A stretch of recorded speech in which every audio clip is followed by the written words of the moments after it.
Here is something they never tell you about the most feared man in New York. He was crying. Not the kind of crying you hide behind sunglasses at a funeral while cameras flash and enemies watch for weakness. Not the performance grief of men who wear black and call themselves mourners while secretly calculating inheritance. No.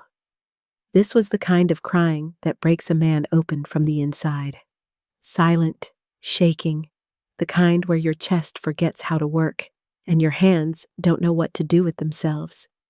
The kind that only happens when something is gone that can never, ever be replaced. Dante Caruso, Don Dante Caruso, the most powerful mafia boss on the East Coast, a man whose name alone had ended careers, silenced courtrooms, and made sitting senators pick up the phone on the first ring, was sitting on the cold floor of a New York hospital hallway at 2:47 in the morning, his back against a wall.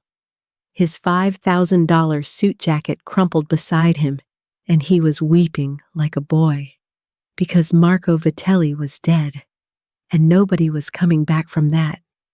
They had been brothers before they were anything else. Not by blood. Blood in their world was complicated, political, often poisoned.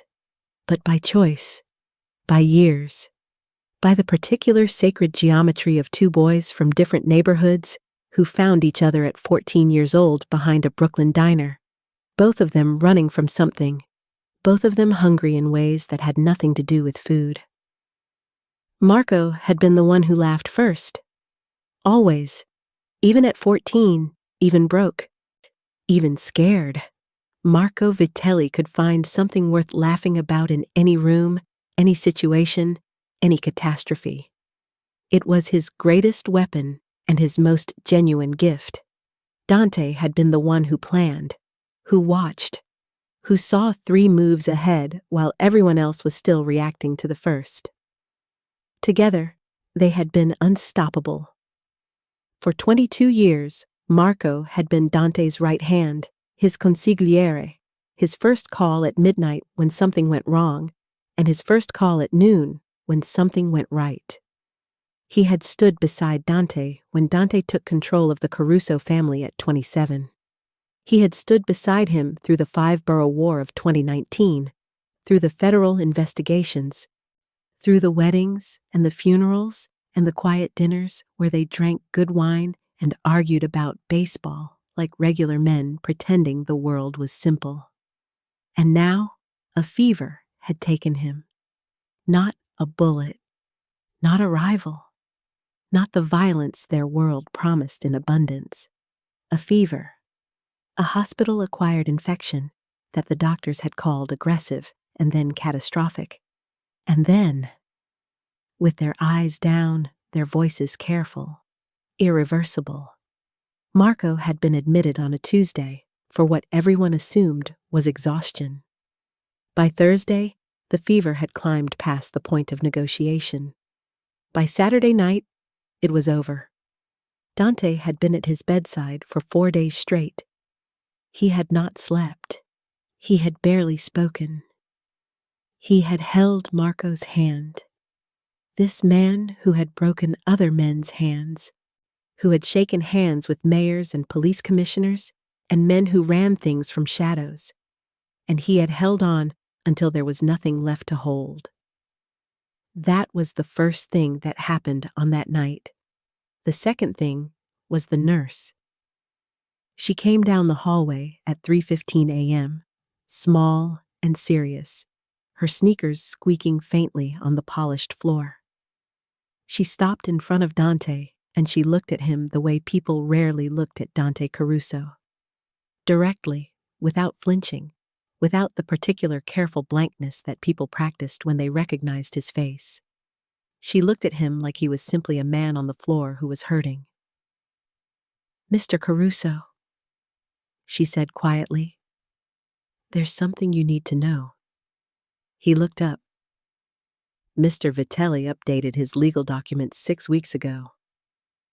She paused, choosing her words. "He named you as guardian for his daughter."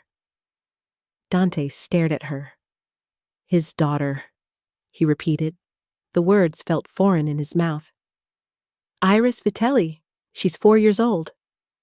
The nurse hesitated. She's here, in the children's wing. Her grandmother brought her 2 hours ago. She's been asking for her father. Here is where the story should have slowed down and given a man time to think. It did not. Dante found her in a room painted pale yellow, sitting upright in a chair that was too big for her, wearing small red shoes that didn't quite reach the floor. She had Marco's eyes, dark, quick, full of something that in Marco had always looked like laughter, and in this child looked like very serious concentration. She was holding a stuffed rabbit with one ear missing. She looked at Dante for a long moment. Then she said, with complete 4-year-old certainty, "You're Uncle Dante. Daddy showed me your picture. He said you were his best friend, but you made bad faces in photos." Something cracked open in Dante's chest. "That's accurate," he managed. Iris considered him. "Where is my daddy?" And Dante Caruso, who had lied to federal investigators, who had negotiated with men who would have killed him if they'd sensed a single tremor of uncertainty, who had built an empire on the unshakable appearance of control, had absolutely no idea what to say. So he sat down on the floor next to her chair, and he said, "He had to go somewhere far away, but he made sure I would be here." Iris thought about this with the terrifying gravity that 4-year-olds bring to important questions. Then she climbed down from her chair, walked the 2 steps between them, and sat down in his lap like it was the most natural thing in the world. She still had the rabbit. Dante sat very still, like a man who had been handed something so fragile that the wrong breath could shatter it. Outside the yellow room, New York kept moving. Cars and sirens and the vast indifferent machinery of a city that stopped for nothing. Inside, for the first time in 4 days, Dante Caruso stopped shaking. He brought her home 3 days later. The Caruso estate in Westchester was not designed for children. It was designed for the specific theater of power. Marble floors that echoed, ceilings that made visitors feel small. Rooms arranged for meetings that determined the shape of things. There were no soft edges. There was excellent security and extraordinary wine, and not a single toy within 40 feet of anything. Iris walked through the front door, looked up at the grand staircase, and said, "It smells like old men." Dante's head of security, a man named Sal, who had survived 3 assassination attempts and 1 IRS audit, made a sound that might have been a laugh and then immediately converted it into a cough. "We'll make changes," Dante said. What followed was 3 weeks of barely controlled chaos. Dante knew how to run an organization of 300 men across 5 boroughs. He did not know how to explain to a 4-year-old why she could not have ice cream for breakfast, or what to do when she woke up screaming at 2 a.m. asking for her father, or how to handle the particular devastation of a small child who had decided that she would only wear the color purple and that anything else was a personal betrayal. He hired a nanny, a capable or experienced woman named Mrs. Chen, who lasted 11 days before tendering her resignation with the quiet dignity of a woman who had seen things she could not explain. He hired a second nanny. She lasted 6 days. He did not hire a third. Instead, he started doing it himself.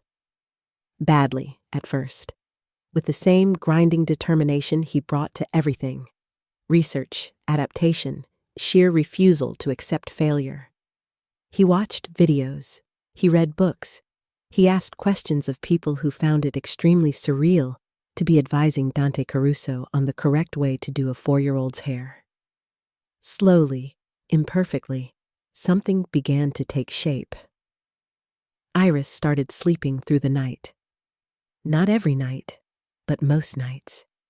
She started eating breakfast at the table instead of under it, which had been a brief and baffling phase that Dante had weathered with more patience than anyone who knew him would have believed possible.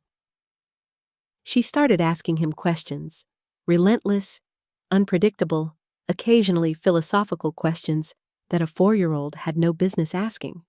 Why do stars stay up? Why do people cry when they're happy? Why does Sal always look like something is about to go wrong? Sal is just being careful, Dante told her. About what? Everything. Iris considered this. That sounds exhausting. It is, Dante agreed, but he's very good at it. It was his grandmother who said it first. Rosa Caruso, 81 years old, built like a woman who had survived things that would have ended lesser people, was sharp-eyed and slow to forgive.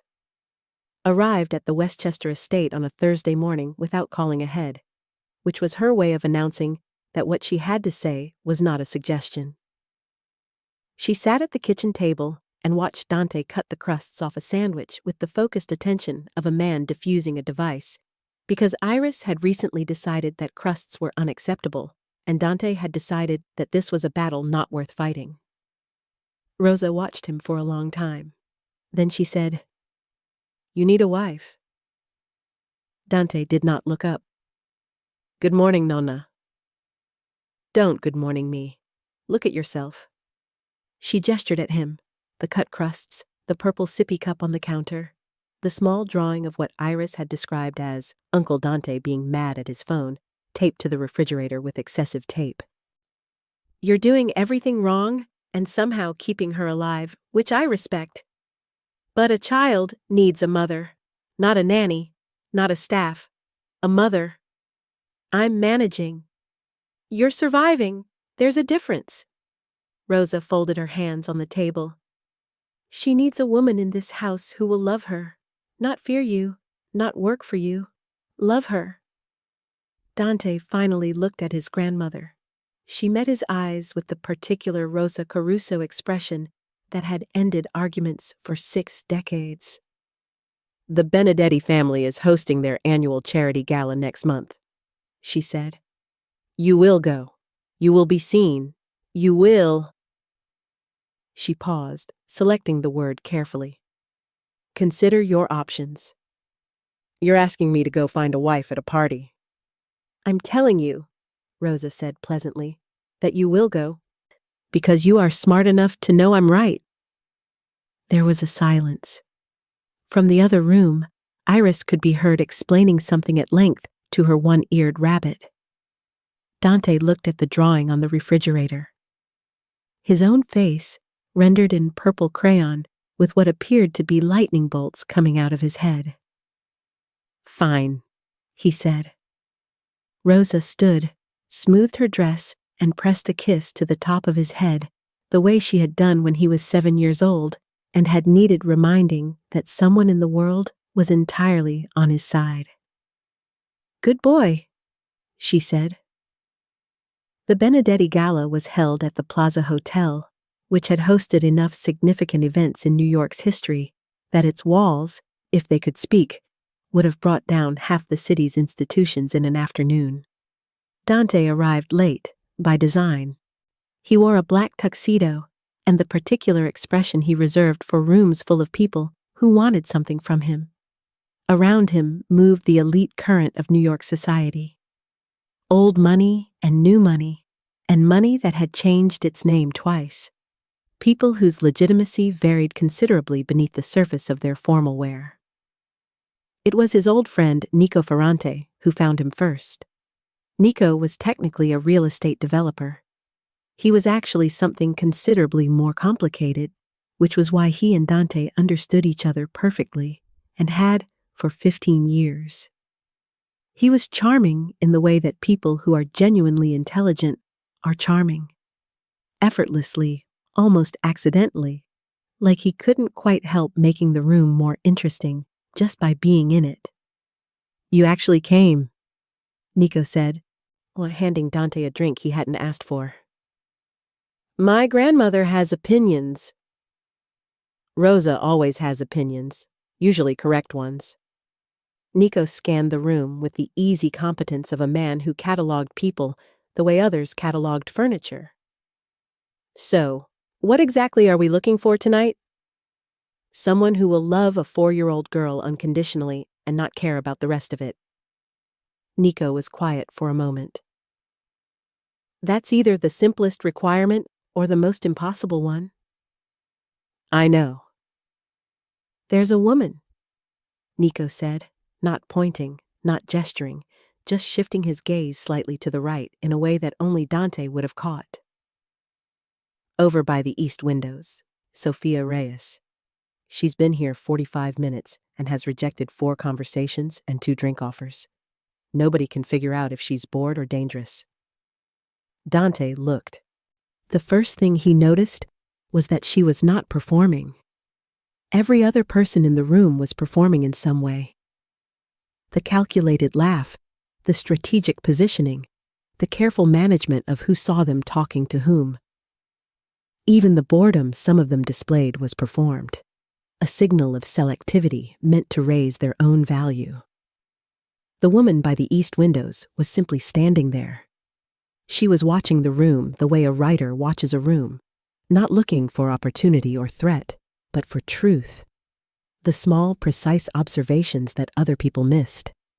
The couple near the bar whose body language told a story their expressions were trying to hide. The older man by the door who smiled at everyone but never quite reached his own eyes. The waiter who had been on his feet for 7 hours and was doing it gracefully and without complaint. She noticed all of it. Her dress was dark green, her hair was up. Her expression was, Nico had not been wrong, genuinely ambiguous. Not cold exactly, not unfriendly, simply honest in a room where honesty was rare enough to be remarkable. Dante crossed the room. She saw him coming and did not rearrange her expression, did not perform surprise or pleasure or the specific flutter of recognition that his name usually produced in people. She simply watched him approach with those clear, assessing eyes. You look, he said, stopping beside her. Like you're writing all of this down somewhere?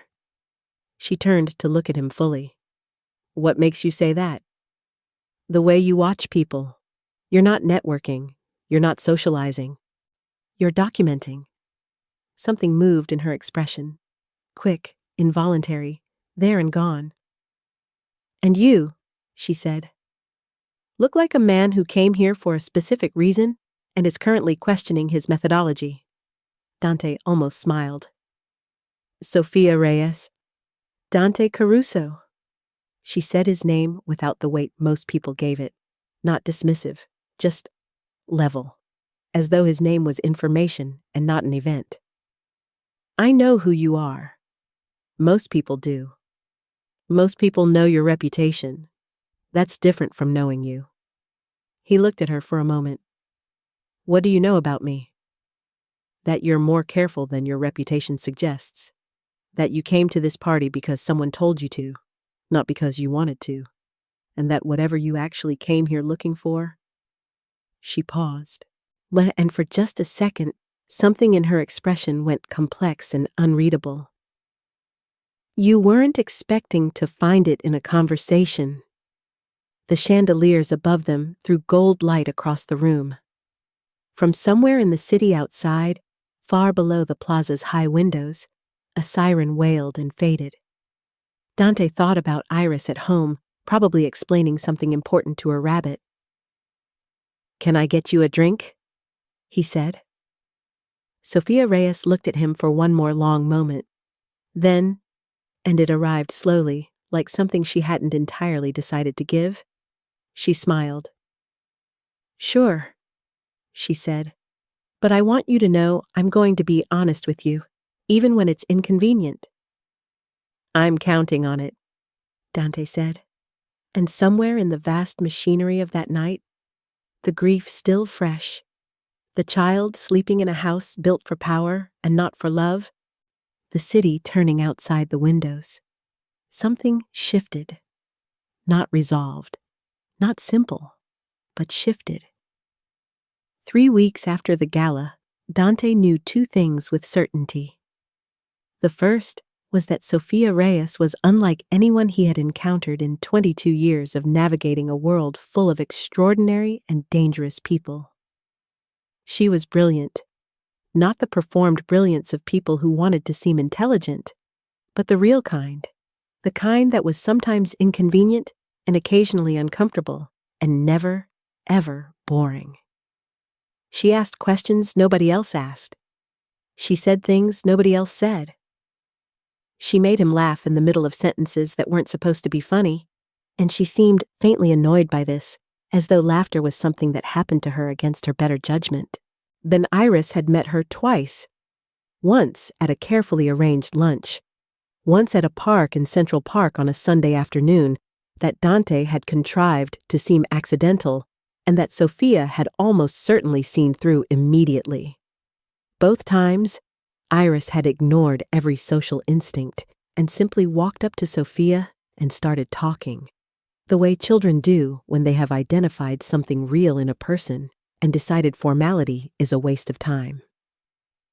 "She told me," Sophia said to Dante on the park bench while Iris ran ahead chasing pigeons with a focused recklessness that made the 2 men from Dante's security detail visibly anxious. "That her daddy is in a faraway place and that you make bad faces in photos?" "She's not wrong on either count." Sophia watched Iris.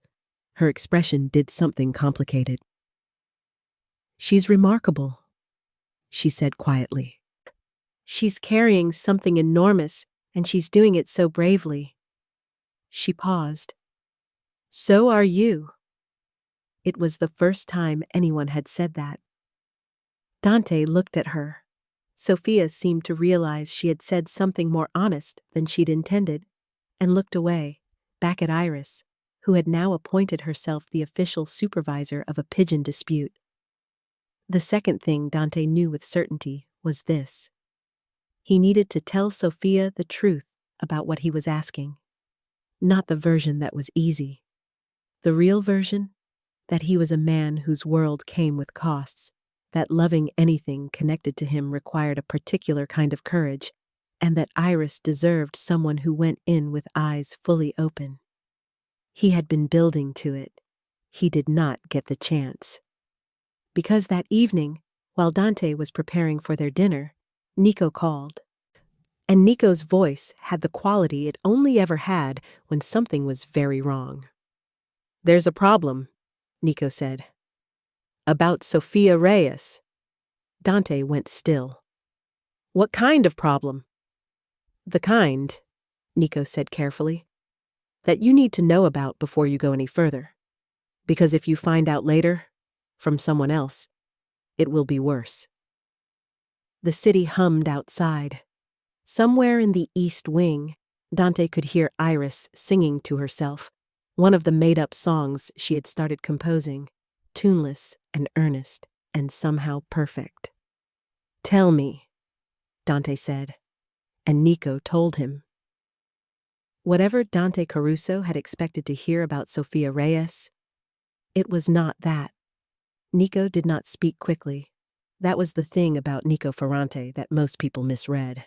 They assumed his charm meant he was loose with information, then that the easy smile and the effortless conversation meant words came out of him carelessly. They were wrong. Nico was one of the most precise people Dante had ever known. Every sentence he constructed was load-bearing. Nothing decorative, nothing wasted. So when Nico paused before speaking, Dante did not rush him. He waited. "Sophia Reyes," Nico said finally, "is La Sombra." The room did not change. The light did not shift. The city outside kept its relentless rhythm, but something in Dante's chest went very, very quiet. La Sombra, the shadow. For 3 years, that name had moved through New York's underworld the way smoke moves through a building. Everywhere and nowhere. Impossible to locate. Impossible to stop. La Sombra was the anonymous author of a series of ruthlessly precise exposés published through an untraceable network of encrypted channels and underground print runs that appeared, somehow, in the right hands at the right moments. Not gossip, not rumor, documentation. La Sombra had exposed the silent financial partnership between a Brooklyn councilman and the Vargas trafficking operation. 6 months before federal investigators got close, had published a detailed account of how 3 of New York's most respected real estate developers were laundering money through a Westchester charity network. Had dismantled, piece by careful piece, the reputation of a federal judge whose corruption had been an open secret for a decade, but whose connections had kept him untouchable. Every family in New York had felt La Sombra's pen at some point, including, 18 months ago, the Caruso family. A single document, circulated quietly, precisely, to exactly the people who needed to see it, that had forced Dante to restructure 2 of his legitimate business fronts and quietly retire 3 men whose activities had been described in the document with a specificity that still made Dante's jaw tighten when he thought about it. He had never found the source. He had put 4 of his best people on it and gotten nothing.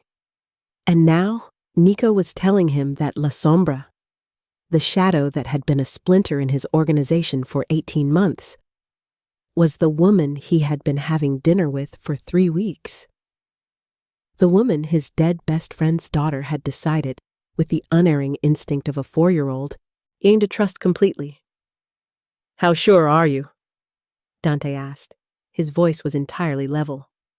"Sure enough that I'm calling you before dinner instead of after." Another silence. "Does she know you know?" "No?" Dante stood at the window of his study. Below, the Westchester grounds were dark and quiet, the security lights painting long shadows across the grass. In the east wing, Iris had stopped singing. She was probably asleep. "How long have you known?" he asked. "I suspected for 6 weeks. I confirmed it 4 days ago." A pause. "Dante, I need you to understand what I'm telling you.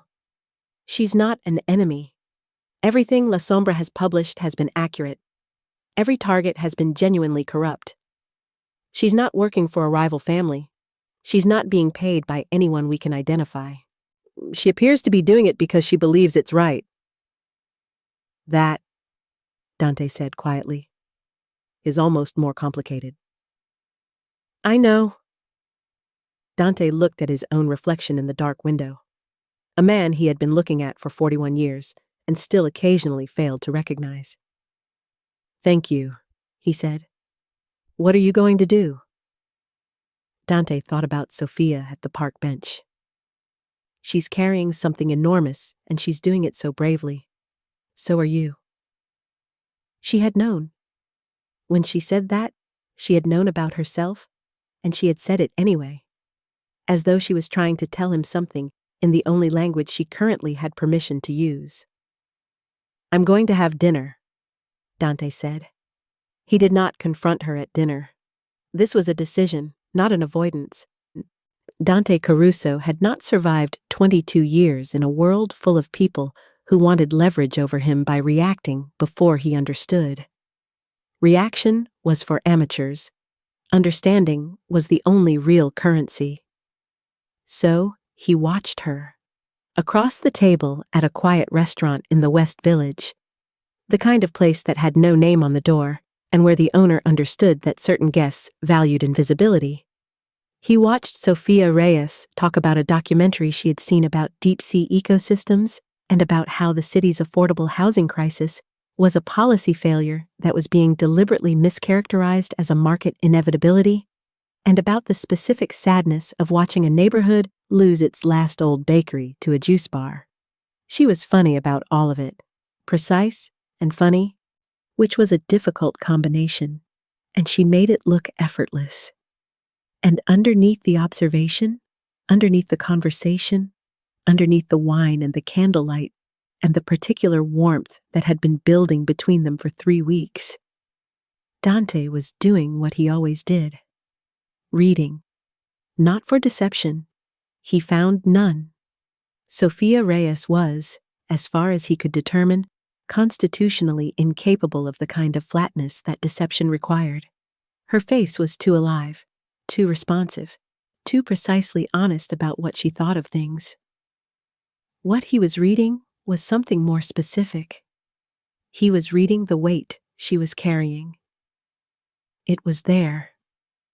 Had always been there, he realized now, in the slight tension that lived around her eyes, in the moments when she would laugh and then catch herself as though laughter felt like a vulnerability she hadn't entirely budgeted for. The way she sometimes went quiet in the middle of a sentence, not from distraction, but from calculation, reconsidering, editing, choosing what was safe to say. She was carrying a secret, and the secret was exhausting her. "You're quiet tonight," she said, somewhere between the first and second course. "I'm listening," he said. She studied him, those clear, assessing eyes that missed very little. "You listen differently than most people, like you're hearing things I didn't say. Occupational habit." She turned her wineglass slowly. "Can I ask you something direct?" "Always." "What do you actually want from this?" She asked it without performance, but without the careful social scaffolding most people built around vulnerable questions. Just asked it, directly, looking at him. Not the surface answer, the real one. Dante was quiet for a moment. "I want someone who will love Iris the way she deserves to be loved," he said. "And I want..." He paused, the next part less rehearsed, less controlled. "I want someone I don't have to perform for, someone who sees the actual situation and chooses it anyway. Not because of what I represent, but because of what's real." Sophia looked at him for a long time. "That's a harder thing to find than it sounds," she said quietly. "I know." She looked down at her glass. Something crossed her face. Complex, private. The interior weather of a decision being made or postponed. "I need to tell you something," she said. Dante's pulse did not change. His expression did not change. 22 years of practice. "Okay," he said. She opened her mouth, and then her phone lit up on the table with a message that she glanced at reflexively, the way people do before they can stop themselves. And her face changed. Fast. A flash of something that looked very much like fear before the control came back down. "I'm sorry," she said. "I need a moment." She excused herself. Dante watched her walk toward the back of the restaurant.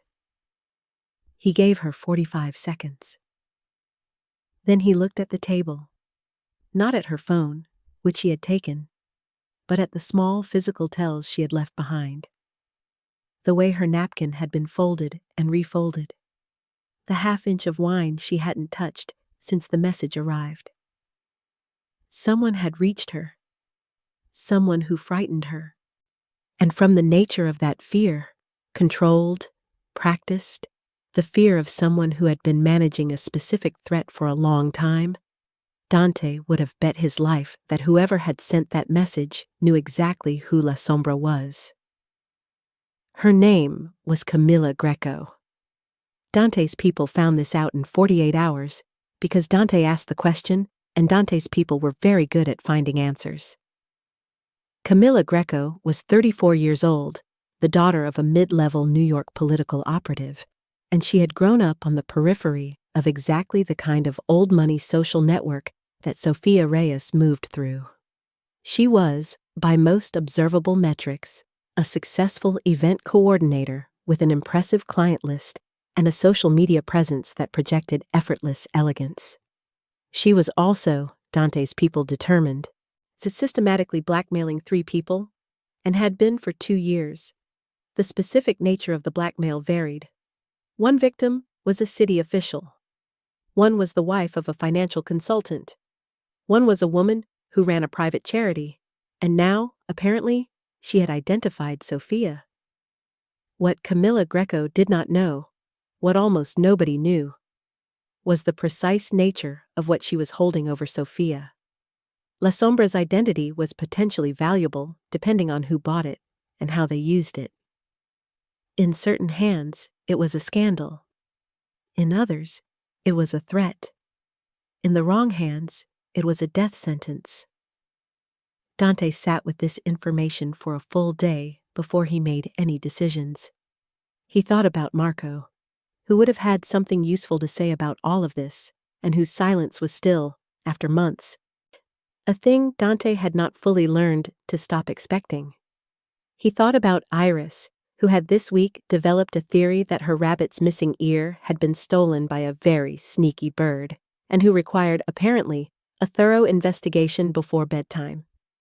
He thought about Sophia, who had been writing the truth about powerful people in a city full of powerful people, alone, without protection, for 3 years. Who had been doing it because she believed it was right? Who had been carrying that weight in every room she walked into, and had found a way to do it without letting it turn her hard or hollow or afraid of everything. He thought about the moment at the park bench when she had looked at Iris running after pigeons and said she's carrying something enormous and she's doing it so bravely. Not describing Iris, describing herself. He called Nico. "The Camilla Greco situation," he said. "I want to understand exactly what she has and exactly who she's planning to sell it to." "Already working on it," Nico said. "There's something else." "Tell me." "She's not working alone. There's a man. We don't have a name yet, just a thread. Someone who's been feeding Camilla information. Someone who knew about La Sombra before Camilla did and pointed her in Sophia's direction." Dante was quiet. "So someone wanted Sophia exposed," he said. "Someone wanted La Sombra neutralized. Whether that's through exposure, through leverage, or through something worse, we don't know yet." Nico paused. "Dante, if the wrong people find out who she is before we get ahead of this." "I know," Dante said. He hung up and sat for a moment in the particular silence of a room where important decisions were made. Then he picked up his phone and called Sophia. She answered on the second ring. "I need to see you," he said. "Not dinner, not the usual. I need to talk to you about something real." A pause on her end that told him she had been waiting for this call. Maybe dreading it. Maybe relieved by it. Maybe both. "My apartment," she said. "Tonight, 8 o'clock. Her apartment was on the Upper West Side, a pre-war building with high ceilings and tall windows that looked out over a tree-lined street. It was full of books, not as decoration, but as evidence of actual use. Stacked, marked, pulled at angles from shelves with the honest disorder of a mind that moved faster than its filing system. There were notebooks on the kitchen table, and a printer in the corner, and a very large street map of New York, pinned to one wall with small marks and annotations that she visibly registered him noticing. She did not explain the map. She poured coffee and sat across from him and looked at him with the direct, undefended gaze of someone who had decided, somewhere between his phone call and his arrival, to stop managing the distance between them. "You know?" she said, not a question. "Yes." She absorbed this. Her hands were steady around her coffee cup. "How long?" "A week. Nico Ferrante. He's thorough." Sophia looked at the table for a moment. "Are you here to tell me it's over? That what I've published about your organization makes this—" She gestured at the space between them. "Impossible?" "No," Dante said. She looked up. "I'm here," he said carefully, "because someone is trying to expose you. And not for the reasons you might assume. There's a woman named Camilla Greco who has identified you. She's being directed by someone we haven't named yet, and depending on who they're planning to sell that information to—" He paused. making sure she was hearing the weight of what he was saying. You are in real danger. Sophia was very still. How real? Real enough that I'm here at 8 o'clock instead of waiting for a better moment. She set down her coffee cup with the controlled precision of someone who needed something to do with their hands. She stood up and walked to the window and looked out at the tree-lined street, the city she had been documenting for 3 years from the inside. The powerful and the corrupt and the quietly suffering, all of it mapped on her wall in small, careful marks. I knew this was possible, she said. When I started, I knew eventually someone would find the thread. She stopped. You thought you'd be done by then, Dante said. She turned. How did you know that? Because people who do what you've been doing don't do it forever. They do it until they feel like the work is finished, and you don't look finished. You look tired. Something in her expression shifted, broke open slightly, the way things do when someone names a true thing you've been carrying alone. I have 2 more exposés, she said quietly. 2 more documents. If I publish them, it ends. The network I've been unraveling for 3 years, the financial pipeline that connects 4 city officials to a labor trafficking operation in the Bronx. If I publish what I have, the federal investigators already circling it will have everything they need to close it. Dante looked at her. And if Camilla Greco exposes you before you publish, then the sources I've protected for 3 years are exposed with me, and the trafficking operation gets warned in time to dismantle the evidence trail. She met his eyes. People get hurt. Real people, the kind of people nobody in that Plaza Hotel ballroom would ever meet. The room was very quiet. Outside, the trees on the Upper West Side street moved in a November wind. How long do you need? Dante asked. Sophia blinked.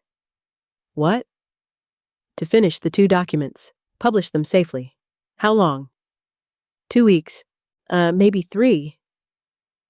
Dante nodded once, the way he nodded when decisions were made, and implementation was the only remaining question. Then we have 3 weeks, he said. And I have people who are very good at making problems like Camilla Greco, manageable for 3 weeks. Sophia stared at him. You would do that. I'm already doing it. Why?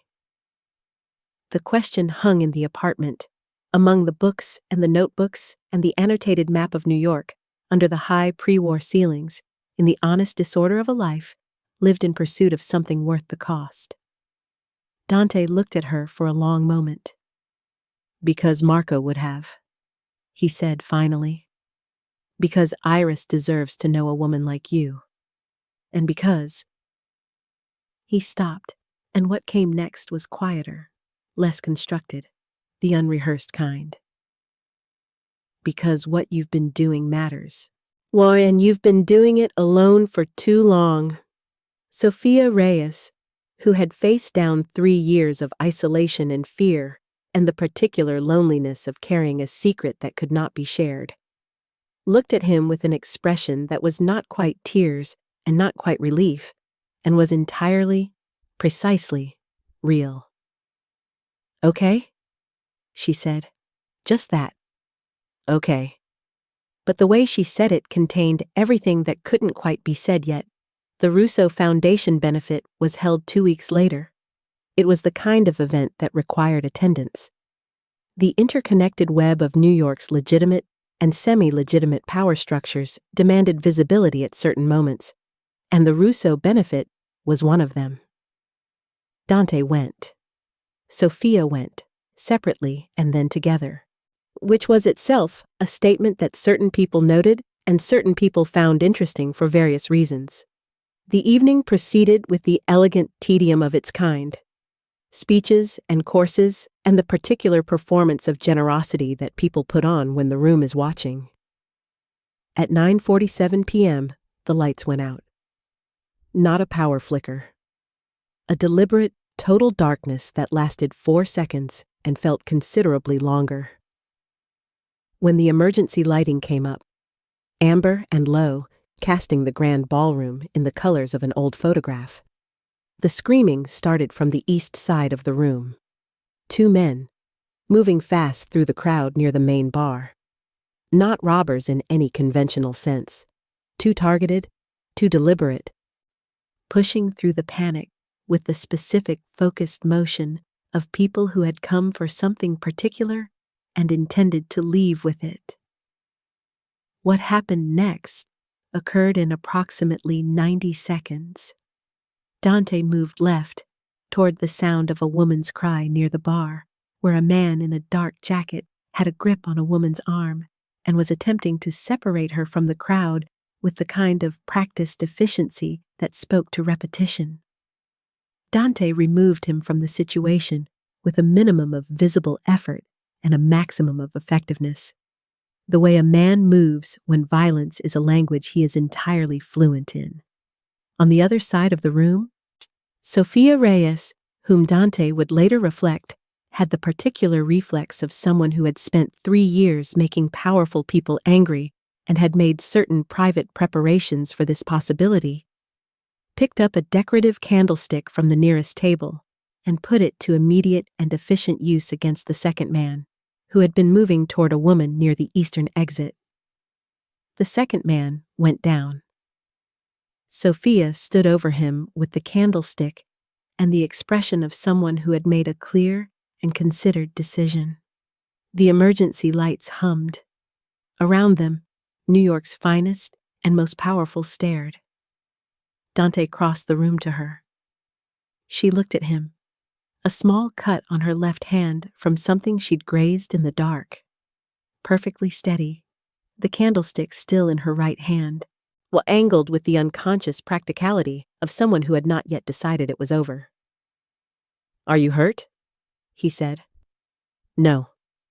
She looked at the man on the floor, who was conscious but deeply reconsidering his life choices. "You?" "No." A beat. "I think," Sophia said, "that was Camilla's associate." "I think so too." She looked at the candlestick, set it down on a nearby table with a precise, quiet click. "I need to tell you something," she said. "I've been trying to tell you for 3 weeks, and I keep—" She stopped. "I need to just say it. Sophia." Dante looked at her, the cut on her hand, the absolute steadiness in her eyes. 3 years of weight she had carried alone and was still carrying right now in this room full of frightened people and amber light. "I know, I've known for a week, and I'm still here." She stared at him. "I know what you are," he said quietly. "I know what you've written, including about my organization, and I know why you wrote it." He paused. "And I need you to know that none of it changes what I'm about to ask you." The room was beginning to recover around them, voices rising, phones out, security personnel moving through the crowd. In the middle of all of it, Dante Caruso looked at Sophia Reyes with the directness of a man who had decided that the performance of things was finished. "I'm not asking you to stop being who you are," he said. "I'm asking you to stop being alone while you do it." Sophia looked at him for a long, long moment. Around them, New York moved and breathed and hummed with its great, indifferent, gorgeous machinery. "Okay," she said, again. The same word. But this time, it meant something different. This time, it meant yes. 3 days after the benefit, Sophia published the documents, both of them, the full network, the financial pipeline, the 4 city officials and their connection to the labor trafficking operation in the Bronx. Everything La Sombra had been building toward for 3 years, released simultaneously through 7 channels, landing in the hands of the federal investigators, 3 investigative journalists, and 2 specific city editors who had the institutional backing to weather what came next. By the following morning, 2 of the 4 officials had lawyered up. By afternoon, federal warrants had been filed. By evening, the trafficking operation in the Bronx was being dismantled by people with badges and the evidence they needed. It was over. 3 years of work. The end of La Sombra, not in exposure, but in completion. The thing was done. The reason for the secret no longer existed in the same form. Sophia sat at her kitchen table that evening and looked at the wall map of New York with all its small, careful marks and felt. Not relief exactly. Something quieter and stranger. The particular exhaustion of a person who has finished a very long task and is only now permitted to notice how tired they have been. Dante came by at 7 with Iris, who had decided that important evenings required her presence and had stated this with the conviction of someone not accustomed to being argued with. Iris walked in, surveyed the apartment with the frank assessment of a 4-year-old, and said, "You have a lot of books." "Uncle Dante has a lot of books too, but his are more boring." "That's not entirely inaccurate," Dante said. Iris found a comfortable position on the couch, arranged her one-eared rabbit, and announced that she would like to hear a story. Not from a book, a real story, from Sophia. Sophia looked at Dante. He raised his hand slightly. "Your call." She sat down next to Iris and told her a story about a woman who decided that the truth was worth the trouble it caused, and who found out, later than she expected, in a way she hadn't planned, that carrying something important didn't have to mean carrying it alone. Iris listened with the total focused attention she gave to things she considered important. "Did the woman get a happy ending?" she asked when it was done. Sophia looked across the room at Dante. He was watching her with the particular expression she had come to recognize. Not the public face, not the controlled architecture of a man managing his own power, but the one underneath. Quieter. Realer. The face of a man who had lost his best friend and inherited a child and was doing his imperfect, determined best to build something worth the cost. "She's working on it," Sophia said. Iris considered this with the gravity it deserved. "Good," she said, satisfied, and rearranged her rabbit.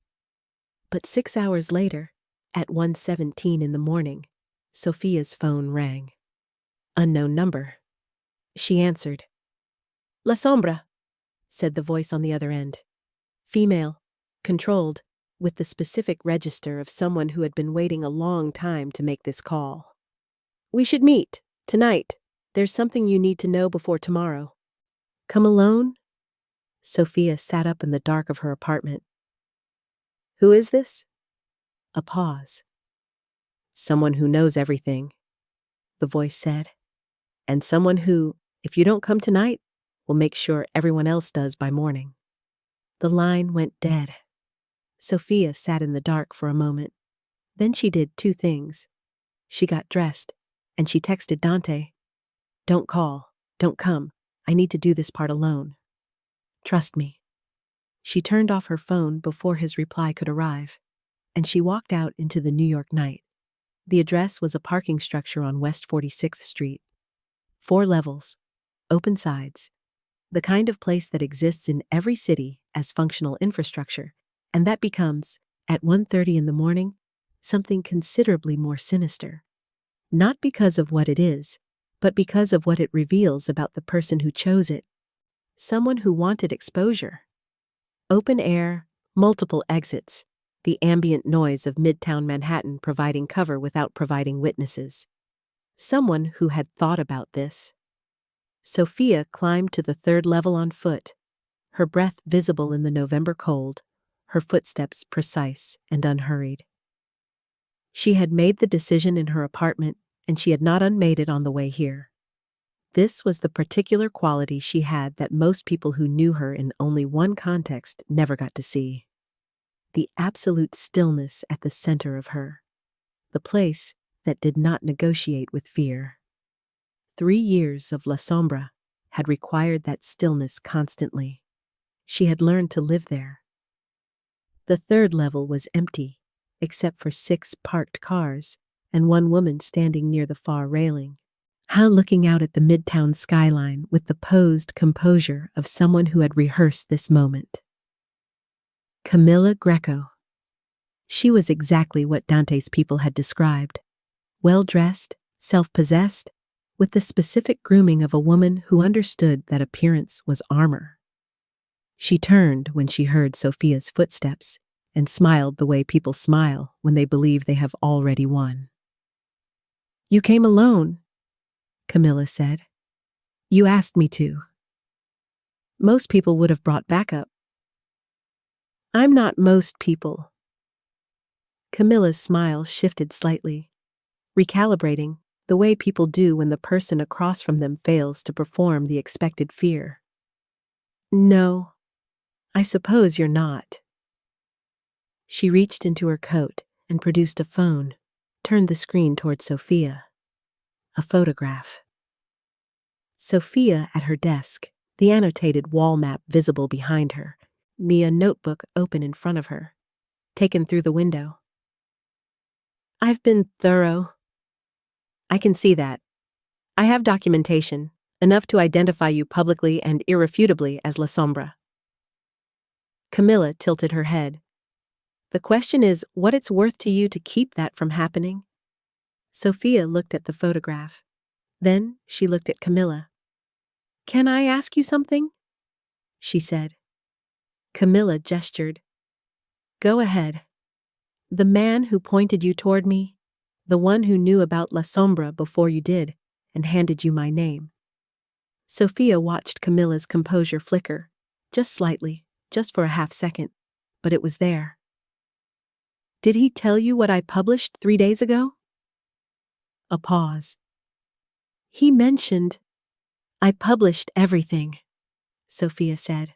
"The full network, the trafficking pipeline, the 4 officials. It's done. It's already in federal hands. By tomorrow morning it will be in every major newspaper in the city." She paused. "Whatever leverage you think La Sombra's identity gives you, it's worth considerably less today than it was a week ago, because La Sombra is finished. The work is done. There's nothing left to threaten." Camilla stared at her. The midtown skyline hummed and blazed behind her, indifferent and magnificent.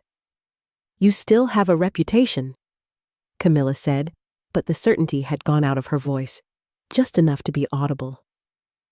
"A name, a life. I can still—" "You can still try," Sophia said. "And I want to be honest with you about what happens if you do." She took a step forward, not aggressive, deliberate. "I have spent 3 years documenting the precise ways that powerful people in this city abuse the privacy and dignity of people who can't fight back. I have published that documentation at significant personal risk and with no profit motive. If you expose me, that is the story. Not the scandal you're imagining.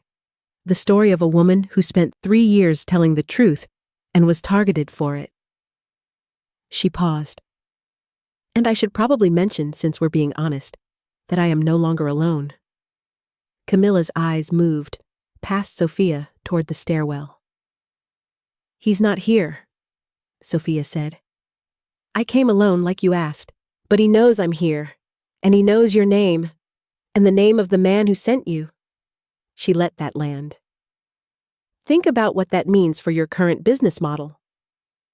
The November wind moved through the open parking structure. Camilla Greco stood very still. The phone in her hand, the photograph, the documentation, the leverage she had spent months assembling, seemed to get heavier as Sophia watched. "I'm not your enemy," Sophia said, and she meant it, which was the thing that made it land differently than a threat would have. "You were pointed at me by someone who wanted La Sombra silenced before I finished the work. That person used you. I don't know if you know that. But I know the name of the trafficking operation he was protecting, and I know what happened to the women it exploited. And I know that the man who sent you knew all of that and sent you anyway. She paused. So before you decide what to do with what you have, I think you should know exactly whose interests you've been serving. A very long silence. Below them, a cab moved down 46th Street. The sound of it faded. Camilla looked at the phone in her hand. She looked at Sophia.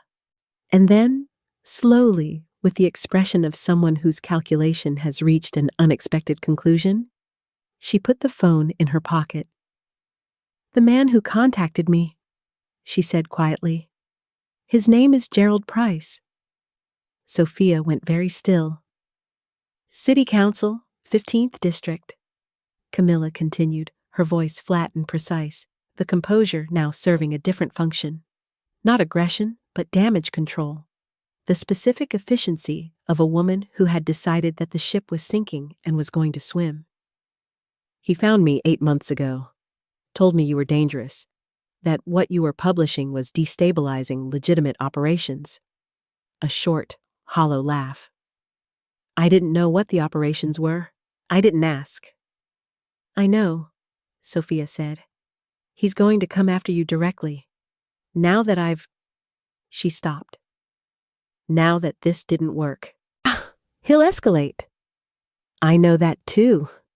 Camilla looked at her with something that was not quite respect and not quite apology, but occupied the complicated territory between them. "You're not afraid." "I'm terrified," Sophia said simply. "I've been terrified for 3 years. But being terrified and being stopped are different things." Camilla Greco stood in the November cold on the 3rd level of a West 46th Street parking structure and said nothing for a long moment. Then she said, "What do you need from me?" "Gerald Price."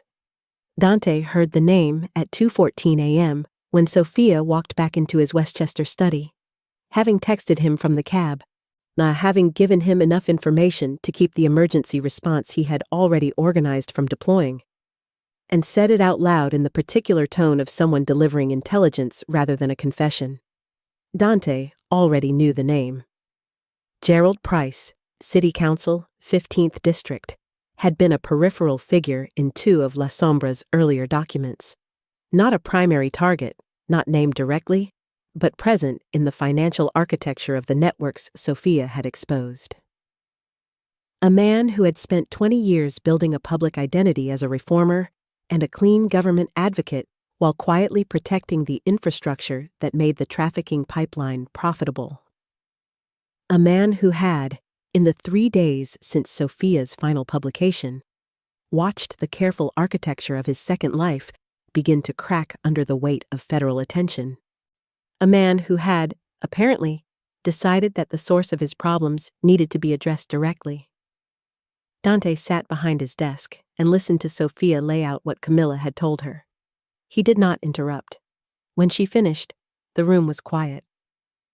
"He'll move fast," Dante said. "The documents are already published. The federal investigation is open. He can't unring that bell. What he can do is attempt to discredit the source. If he can prove La Sombra's identity and connect it to my name, he poisons the investigation," Sophia said. "Makes it look like a mob operation targeting political rivals." "Yes." Sophia sat down across from him. She was tired, the particular deep tiredness of someone who had been running on will for a very long time and had just spent the last of a specific reserve. But her eyes were clear. She was thinking. "What does he have?" Dante asked.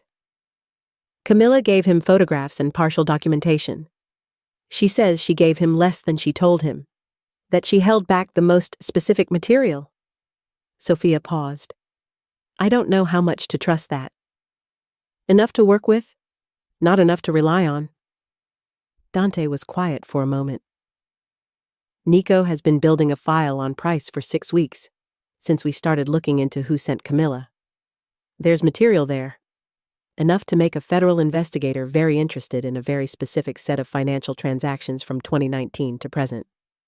He paused. "But the timing matters? If we wait too long, he moves first, Sophia said. Yes. She looked at him. What do you need to move before he does? Dante looked back at her. This woman, who had come into his life through a gala that his grandmother had pressured him to attend, who had stood at a window watching a room full of performing people with the honest eyes of someone who couldn't perform if she tried, who had fought off a man twice her size with a candlestick and stood in a midnight parking structure alone and refused to be ashamed. He thought about Marco, who had laughed first in every room, who had stood beside him for 22 years, who had, 6 weeks before a fever took him, updated his legal documents and written Dante's name on the line that said, Guardian. Not because it was practical, but because he trusted Dante with the most important thing in his life. Who had known, maybe, that the best thing he could give Iris was the reason for Dante to finally build a life instead of just running one. I need 48 hours, Dante said. You have them, Sophia said. What happened in those 48 hours was not the kind of thing that gets described in detail in polite company. What can be said is this. Nico Ferrante made 3 phone calls, each one to a person who owed him something significant, and who, upon receiving the call, made additional calls of their own. The financial transactions that connected Gerald Price to the trafficking pipeline, a connection that La Sombra's documents had approached but not named directly, cited for reasons of source protection, were delivered to a federal investigator who had been circling the broader network for 14 months and who received the new material with the specific quiet intensity of a person who has just been handed the last piece of a puzzle they had nearly given up on. A second package, assembled by Dante's people from Camilla Greco's partial cooperation and their own 6 weeks of work, went to a journalist at the Times who had covered the original La Sombra documents and who understood, when she read what she was given, that the story had a second chapter. Gerald Price became aware that something had shifted on the morning of the second day. He called 2 people. Both calls went to voicemail. He called a third person. That person answered and told him, in the careful language of someone exiting a sinking vessel, that they were no longer in a position to assist. By noon, Price's attorney had received a call from the U.S. Attorney's Office. By 3 p.m., the story of Gerald Price, clean government reformer, 15-year public servant, silent architect of the thing he had publicly spent his career fighting, was on the Times website. Dante heard about it from Nico at 3:22 p.m.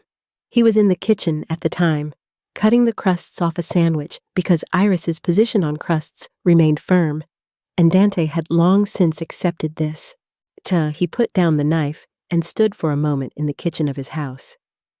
This house that had smelled like old men until a 4-year-old had arrived and reorganized its entire atmosphere by force of personality. And felt something he didn't have a precise name for. Not triumph. That wasn't it. The work that brought Price down had been Sophia's. 3 years of it at 3 years' worth of cost. Not relief, exactly. Something quieter. The particular feeling of a thing being finished correctly.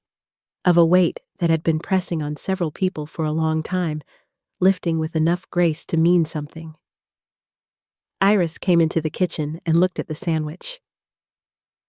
Did you cut the crusts? She asked. I cut the crusts. She examined it with the focus of a quality control inspector. Good, she said, satisfied, and took it. He asked her on a Sunday, not at a restaurant, not at an event, not in any of the settings that the world he moved through would have considered appropriate for the weight of the question. He asked her in Central Park, on the same bench where she had watched Iris chase pigeons and said she's carrying something enormous, and she's doing it so bravely. The sentence that had, Dante understood now, been the moment. Not the gala, not the dinner. that sentence on that bench when she had accidentally told him the truth about herself while describing a 4-year-old. Iris was there. This was, on one level, impractical.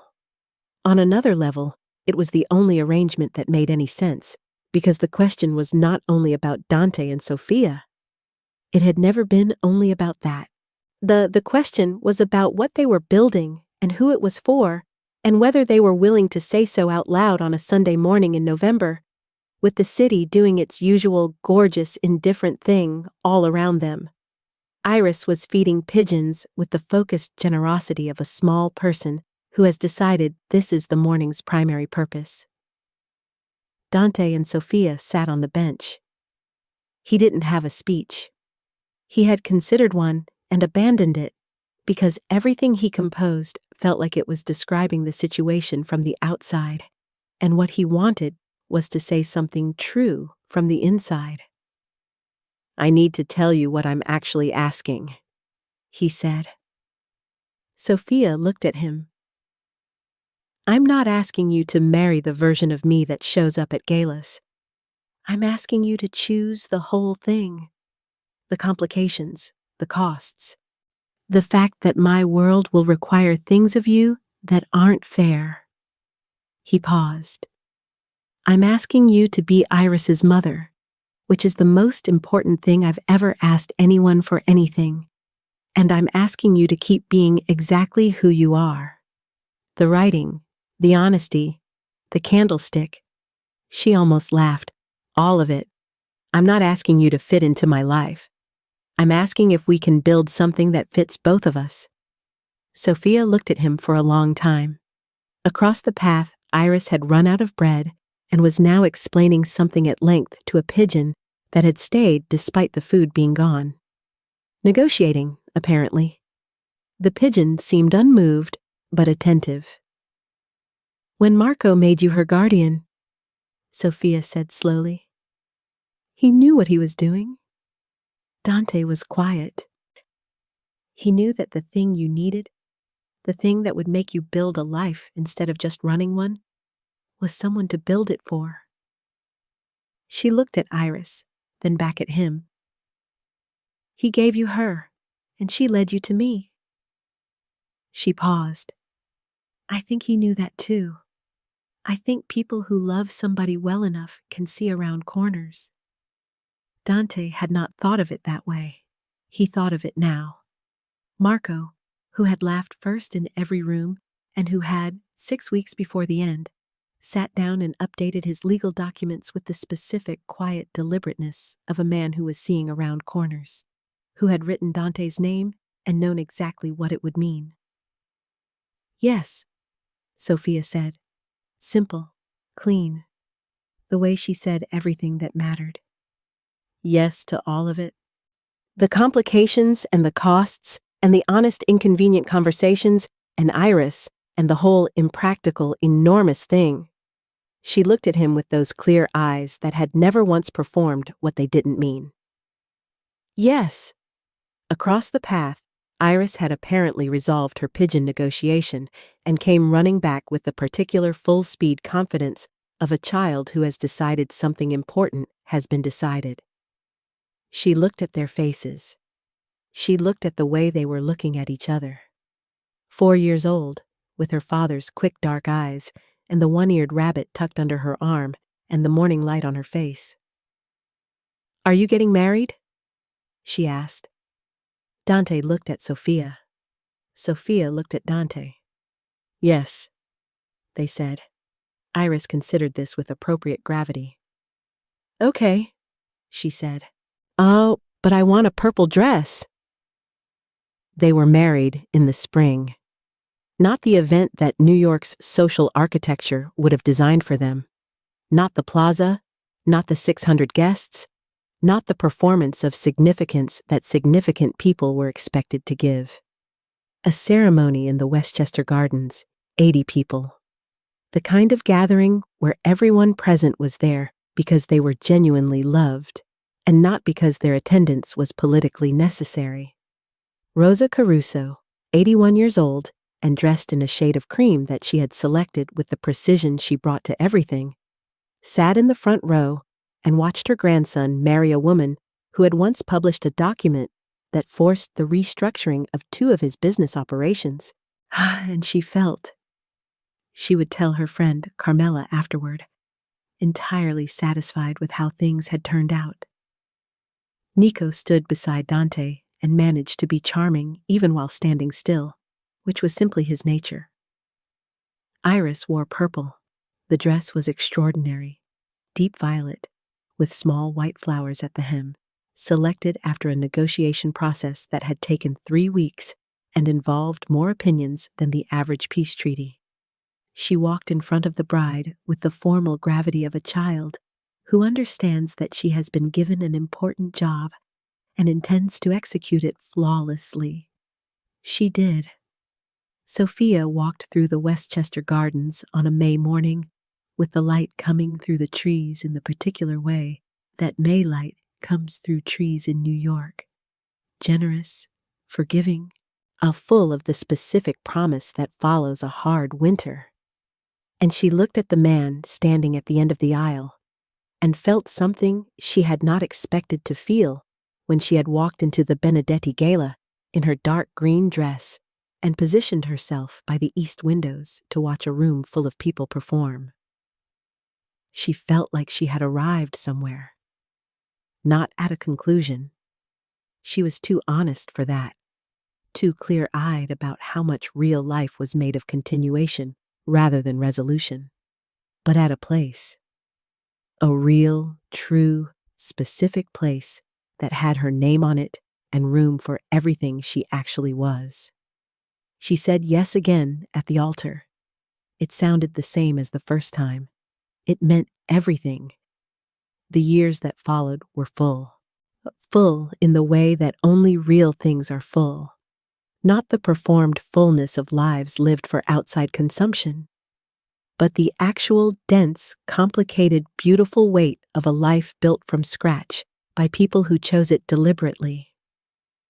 Dante opened the clinic the following year. Not a gesture, not a public relations calculation. A real thing. A free clinic on the south side of the Bronx, in a neighborhood that had been systematically underserved for 40 years, and that the trafficking operation Gerald Price had protected had specifically exploited.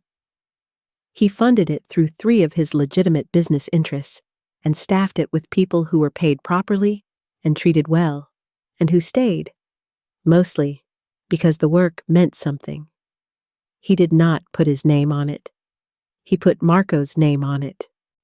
The Vitelli Community Health Center opened on a Tuesday in October, 2 years after Marco died in a hospital room from a fever that shouldn't have been fatal, and Dante stood at the back of the small opening ceremony and did not make a speech and did not perform the grief or the tribute or any of the other things that were available to him. He stood at the back, and he thought, "There you are, brother. There's the thing that lasts." Sophia stood beside him and held his hand and didn't say anything, because she understood, as she understood most things, exactly what the silence required. She kept writing. Not La Sombra. That chapter was genuinely closed, the work genuinely finished, the name retired with the particular dignity of something that had done what it was built to do. But Sophia Reyes found, in the years after the secret was gone, that the writing didn't stop. It changed. She began publishing under her own name. Long-form investigations, first for a magazine and then for a platform she built herself. Carefully, with the same methodical attention she had brought to everything, with the same absolute refusal to let accuracy bend under the pressure of what was convenient. She wrote about the city she lived in with the specific love of someone who had spent years documenting its failures because she believed it was capable of more. She was right. Not always. Not completely. But enough. Enough to matter. The writing got her into rooms that argued with her, and rooms that thanked her, and rooms that were transformed by what she put into them. She won 2 awards that she accepted with the faintly surprised expression of a woman who had never done the work for the awards, and genuinely couldn't quite recalibrate when they arrived. Dante attended both ceremonies and looked at her from the audience with an expression that Nico, sitting beside him at the second one, later described as the face of a man who cannot believe his own luck and has the self-awareness to know it. "You're staring," Nico said. "I know," Dante said. He didn't stop. Iris grew. This was the thing that reorganized everything else, that continued to reorganize it year after year, in the particular way that children reorganize the lives of adults who love them. Not by being perfect, not by being easy, by being real and present, and entirely, stubbornly, magnificently herself. She had Marco's laugh. It arrived when she was 6, fully formed, the specific quality of it, the thing that found something worth laughing about in any room, any situation, any catastrophe. The first time Dante heard it, really heard it, heard what it was, he had to leave the room for a moment. He stood in the hallway outside and put his hand on the wall and breathed. Sophia found him there. She didn't ask. She put her hand over his and stood with him while the sound of Iris laughing at something continued from the other room, bright and real and entirely his best friend's daughter and entirely her own person simultaneously. "He's here," Dante said quietly. "I know," Sophia said. They stood in the hallway until the breathing evened out and the moment passed, and the ongoing work of a real life called them back into it. My Iris at 10 was fearless and argumentative, and consumed by an interest in marine biology that had resulted in an unreasonable number of books about octopuses and one extremely ill-advised attempt to convince Dante that a saltwater tank in the living room was a reasonable request. The tank negotiation lasted 3 months. She won. Iris at 14 was quieter and more internal, and going through something that she would not quite name, and that Sophia navigated with the patience and precision of someone who understood, from the inside, what it felt like to carry something alone, and to need someone to sit with you rather than fix you. Sophia sat with her. Through the homework crises and the friendship crises and the particular specific agony of being 14 in a world that had opinions about who you were supposed to be. "How do you know?" Iris asked her once during one of these sittings. "When something is worth the cost." Sophia thought about it genuinely, the way Iris had always been able to make her think genuinely, even when Iris was 4 and asking why stars stay up. "When the thing you'd lose," she said finally, "by not doing it, is more important than anything you'd lose by doing it." Iris sat with this. "That sounds like it requires knowing what's actually important." "Yes," Sophia said. "That's the hard part." Iris looked at her with Marco's quick dark eyes. "How do you figure that out?"